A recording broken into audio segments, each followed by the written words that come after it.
Welcome students. तो हमारे MCQs का जो सीरीज है चैप्टर नंबर 2 करंट इलेक्ट्रिसिटी का, this is lecture number 4 of the MCQ series. इससे पहले मैं एमसीक्यूज के ऊपर 3 वीडियोस कर चुका हूं, तो प्लीज प्लेलिस्ट में जाके आप उन वीडियोस को भी देख लीजिएगा। So the first MCQs is a metal cube with sides of length A has electrical resistance R between opposite faces. तो सबसे पहले हम क्यूब को ड्रा करते हैं। कोई एक क्यूब है कि जिसके फेसेस की लेंथ ए है। This is the cube. So ये जो लेंथ है ये ए है। क्यूब के सारे साइड्स की लेंथ आपस में क्या होती है, ये बराबर होती है। सो ए इसका जो रेजिस्टेंस है अपोजिट फेसेस, अगर मैं इस फेस और इस फेस को ले लूं तो इसके बीच का रेजिस्टेंस आर है। तो रेजिस्टेंस होता है rho L by A, capital A. एक फेस का एरिया क्या होगा, देखिए रेजिस्टेंस हम फाइंड कर रहा है फेसेस के बीच में। इस फेस का एरिया क्या होगा, this will be A times A, area will be A times, because it is a square तो ये ए स्क्वायर बन जाएगा। तो इसकी जगह मैं लिख सकता हूं rho L by A square, इसका रेजिस्टेंस बन जाएगा। Next it says what is the resistance between the opposite faces of A cube of the same metal, यानी रो जो है वो सेम रहेगा with sides of length 3a। तो यहाँ पे मैं इसको फर्दर भी रिड्यूस कर सकता हूँ। रो और एक साइड का जो लेंथ है वो ए है, ए स्क्वायर हो जाएगा एंड रेजिस्टेंस बन जाएगा रो बाय ए। तो अभी एक क्यूब दिया गया कि जिसके एक साइड का जो लेंथ है वो 3a है, यानी this side length now becomes 3a। तो अब अपोजिट फेसेस के बीच में रेजिस्टेंस कितना होगा, so we are required to find it in terms of the original resistance. तो रेजिस्टेंस होगा रो तो सेम रहेगा क्योंकि मटेरियल सेम है। एल जो है अब 3a हो गया है और क्रॉस सेक्शनल एरिया जो है ए प्राइम वो हो जाएगा 3a times 3a which will become 9a square. तो यहाँ पे मैं लिख सकता हूँ 9a स्क्वायर। 3 और 3 और a के कैंसिल होके ये बन जाएगा रो, ऊपर a रह जाएगा और नीचे रह जाएगा 3a। यहां से ये a कैंसिल होके रो बाई 3a बन जाएगा। अभी मुझे पता है कि रो बाय ए क्या है, इट इज आर। तो रो बाय ए की जगह, इस रो बाय ए की जगह मैं लिख सकता हूं ये आर, रो बाय ए को मैं रिप्लेस करता हूं आर से और नीचे रह जाएगा 3, सो आर बाई 3। सो इस क्यूब का जो रेजिस्टेंस होगा वो आर बाई 3 होगा between the opposite faces. So option C is the correct option. MCQ number 2 is a wire of resistance 4 ohm is bent into a circle. The resistance between the ends of a diameter of the circle is, एक wire है, इस तरह का कोई wire है कि जिसका resistance 4 ओम है। इस वायर को इस तरह से सर्कल में बेंट कर लिया गया, इस तरह से इसका एक सर्कल बनाया गया। तो हमसे इस एमसीक्यूज में पूछा जा रहा है कि जो सर्कल का डायामीटर है, दिस डायामीटर, इस डायामीटर के एंड पे जो 2 पॉइंट्स है, ये 2 पॉइंट्स, इनके बीच का रेजिस्टेंस कितना होगा, इन 2 एंड पॉइंट्स के बीच का रेजिस्टेंस कितना होगा। तो इस पार्ट का अगर चार्जेस इस पार्ट से फ्लो करते हैं तो इसका लेंथ है L/2। इस तरह से यहां से लेके यहां तक इस पार्ट का लेंथ है L/2 अगर इस वायर का लेंथ L था। तो इसका रेजिस्टेंस कितना होगा, अगर इस पूरे वायर का रेजिस्टेंस R है तो इसका होगा R/2 क्योंकि क्रॉस सेक्शनल एरिया सेम है, सिर्फ लेंथ हाफ हो गया। इस तरह से जो लोअर पार्ट है इसका रेजिस्टेंस कितना होगा, ये भी होगा R2। तो इस सिनारियो को मैं कुछ इस इक्विवेलेंट डायग्राम से रिप्रेजेंट कर सकता हूं। इस ऊपर वायर, ये जो वायर है ये this is equivalent to a resistor of resistance R/2। Similarly ये जो लोअर वायर है ये भी एक रेजिस्टर के इक्विवेलेंट है जिसका रेजिस्टेंस R/2 हो, क्योंकि वायर का रेजिस्टेंस क्या है, इट इज R/2। और दोनों पैरेलल में, क्योंकि यहाँ पे दोनों ब्रांच्ड हो गए हैं, करंट का डायरेक्शन या करंट का जो पाथ है वो डिफरेंट हो गया है। तो अभी हमें चाहिए इस पॉइंट और इस पॉइंट के बीच का रेजिस्टेंस, तो हम इन दोनों का इक्विवेलेंट ले लेंगे। तो 1/R विल बी, इसका रेजिस्टेंस R/2 मतलब 4/2 विच इज इक्वल्स टू 2 ओम। इसी तरह इसका रेजिस्टेंस भी है 2 ओम। तो इनका इक्विवेलेंट बन जाएगा 1/2 प्लस 1/2 ये बन जाएगा 2 LCM 1 + 1 which is equals to 2/2। और अगर मैं इन्वर्ट कर दूं तो वही R इज इक्वल्स टू 1 ओम रह जाएगा। यानी जो डायमीटर है सर्कल का उसके ईंड पे जो 2 पॉइंट्स है उनके बीच का रेजिस्टेंस होगा 1 ओम। यहाँ पे ऑप्शंस जो है नहीं है तो मैं अपनी तरफ से एक डाल देता हूँ 1 ohm and 1 ohm is the correct option. MCQ number 3 is the resistivity of two wires is ρ1 and ρ2 which are connected in series। तो कोई दो वायर है, ये एक वायर हो गया, ये दूसरा वायर हो गया, इसकी रेजिस्टिविटी ρ1 है, इसकी रेजिस्टिविटी ρ2 है और दोनों सीरीज में कनेक्टेड है। इनके डायमेंशंस सेम है, डायमेंशन सेम है मतलब कि इसका और इसका जो लेंथ और क्रॉस सेक्शनल एरिया होगा वो दोनों का सेम होगा। Then the equivalent resistivity of the combination will be. तो हमें सीरीज में जो है इक्विवेलेंट रेजिस्टिविटी को फाइंड करना है, तो हम इनको एज रेजिस्टर कंसिडर कर लेते हैं इन दो वायर्स को और इनका इक्विवेलेंट रेजिस्टेंस निकालते हैं। तो equivalent resistance would be the sum of their individual resistances R1 + R2। Equivalent resistance को मैं लिख सकता हूँ रो इक्विवेलेंट इनटू लेंथ। देखिए लेंथ इस केस में क्या है, अगर इस वायर का लेंथ L है, इस तरह मैं इस वायर के लेंथ को L मान लूं तो टोटल लेंथ कितना हो जाएगा L + L which is 2L और divide by the cross sectional area. तो इसका जो क्रॉस सेक्शनल एरिया है वो उसी का भी है तो उसको मैं A ही लिख देता हूँ सिंपल। R1 किसके बराबर होगा, वो बराबर होगा ρ1 L/A। L के साथ और A के साथ मैं 1 1 नहीं लिख रहा क्योंकि जो वायर 2 है और वायर 1 है उनके डायमेंशन सेम है। इस तरह R2 का रेजिस्टेंस होगा ρ2 L2/A2 पर दोनों का सेम है, इस वजह से मैंने सिंपल LL लिखा।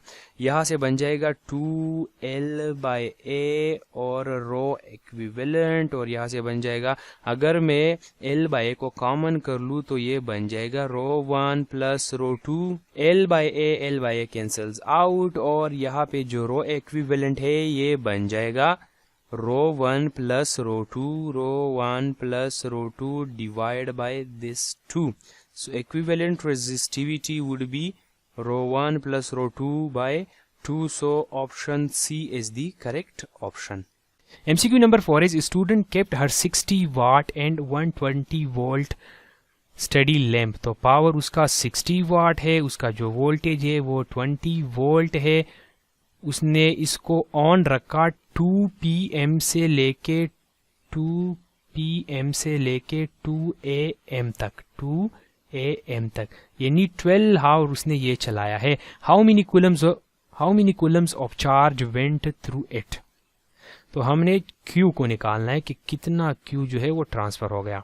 तो हमें पता है कि power is work done per unit time. Chapter number 1 में आप लोगों ने वोल्टेज का फार्मूला पढ़ा होगा which is work done per unit charge और हम वर्क की जगह लिख सकते हैं QV। तो यहाँ पे वर्क डन की जगह हम लिख सकते हैं QV/टाइम। हमें क्या चाहिए Q, तो Q बन जाएगा PT/V। पावर है 60 मल्टीप्लाई बाय टाइम 12 आवर्स है तो 12 टाइम्स 3600 मैंने सेकंड में भी कन्वर्ट कर दिया divide by voltage which is 120। तो 0 0 कैंसल्स आउट, 12 कैंसल आउट। 36 को हमने 6 से मल्टीप्लाई करना है तो 36 6 3 6 3 28 216 बन जाएगा। 216 एक 0 ये वाला रहता है और एक 0 ये वाला रहता है तो कूलम तो 21,600 coulomb. So option number D is the correct option. MCQ number 5 is the ratio of current and voltage for IV graph of ohm conductors is given in the figure is। तो हमने I और V का ratio लेना है यानी I/V निकालना है। This is unknown. तो सबसे पहले हम इसका स्लोप लेते हैं। स्लोप होता है tan theta which is equals to perpendicular इस केस में I है अपॉन बेस और we can say the run which is V I/V। Theta इस केस में 45 डिग्री है so is equals to I/V और I/V बन जाएगा 10 45 1 के बराबर होता है। सो 1:1 option A is the correct option. MCQ number 6 is a student connect a 6 volt battery and a 12 volt battery in series and then connects this combination across a 10 ohm resistor. What is the current through the resistor? तो एक 6 volt की battery है, इसको इसने series में connect करवाया। एक 12 volt battery के साथ और इसके क्रॉस उसने 10 ओम का रेजिस्टर लगाया, तो करंट इसके क्रॉस क्या होगा? तो देखिए यहाँ पे नेट ईएमएफ जो होगा it will be E1 plus E2 which is 6 plus 12 is equals to 18 volt हो जाएगा। So V is equals to IR होता है, ईएमएफ के टर्म्स में हो जाएगा I इंटू R। हमने करंट निकालना है तो it will be EMF upon R, EMF is 18 volt upon the resistance which is 10 ohm, so ये बन जाएगा 1.8 ampere. So option B is the correct option. MCQ number 7 is three resistors of resistances 2 ohm, 4 ohm and 6 ohm are connected in parallel। तो एक 2 ohm का resistor है, एक 4 ohm का resistor है और एक 6 ohm का रेजिस्टर है, और तीनों जो है ये पैरेलल में कनेक्टेड है। इसको रिमूव करते हैं। Across a DC supply, the ratio of the current through the 2 ohm resistor to the current through the 4 ohm resistor is, तो वोल्टेज तो नहीं गिवन, हम अपनी तरफ से V इज्यूम कर लेते हैं। हमने निकालना है करंट जो 2 ohm रेजिस्टर से पास हो रहा है और 4 ohm से पास हो रहा है, इनका रेशो।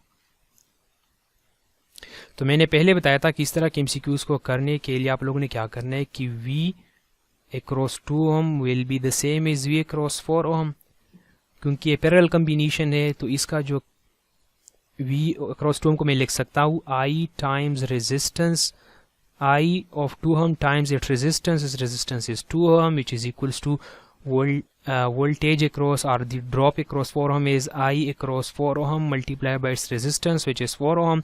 so हमने निकालना है I 2 ohm और ये अपॉन I 4 ohm, तो यहाँ पे 4 रह गया और ये 2 नीचे आ जाएगा which is equals to 2:1। so option B is the correct option। MCQ number 8 is a typical mobile phone battery has an EMF of 5 volt। तो इसका EMF 5 volt है। and internal resistance जो है इसका वो 200 मिली ओहम है। what is the terminal potential difference VT, terminal potential difference हमने निकालना है।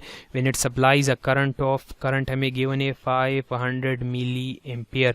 तो ये बैटरी डिस्चार्ज हो रही है और डिस्चार्जिंग के केस में EMF होता है terminal potential difference plus IR। EMF is 5, terminal potential difference हमने निकालना है। Current is 500 multiply by 10 power minus 3 multiply by internal resistance is 200 times 10 power minus 3। तो VT बन जाएगा 5 माइनस दिस, तो ये हो जाएगा 10 पावर माइनस 6 और 5 इंटू 2 5 इंटू 2 ये हो जाएगा 10। 2 zeros ये हम लगा देंगे, फिर 2 zeros ये लगा देंगे और ये बन जाएगा 10 पावर माइनस 6। तो इसको यहाँ पे लिखते हैं, ये हम इस तरह भी लिख सकते हैं 1 2 3 4 5 1 cross 10 power 5 multiply by 10 power minus 6। तो ये बन जाएगा 5 minus 10 power minus 1, 10 power minus 1.1 होता है और ये बन जाएगा 4.9 volt. So option B is the correct option.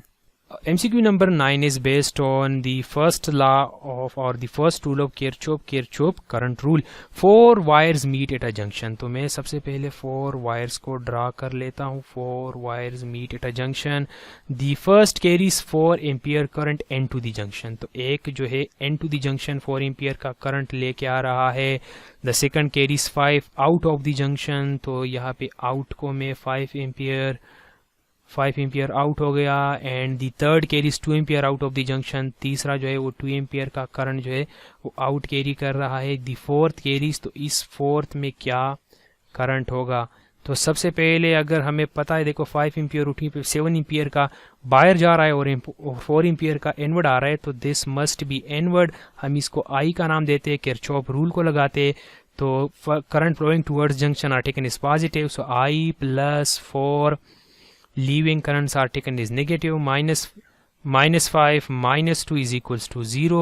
so I plus 4 minus 7 is equals to 0।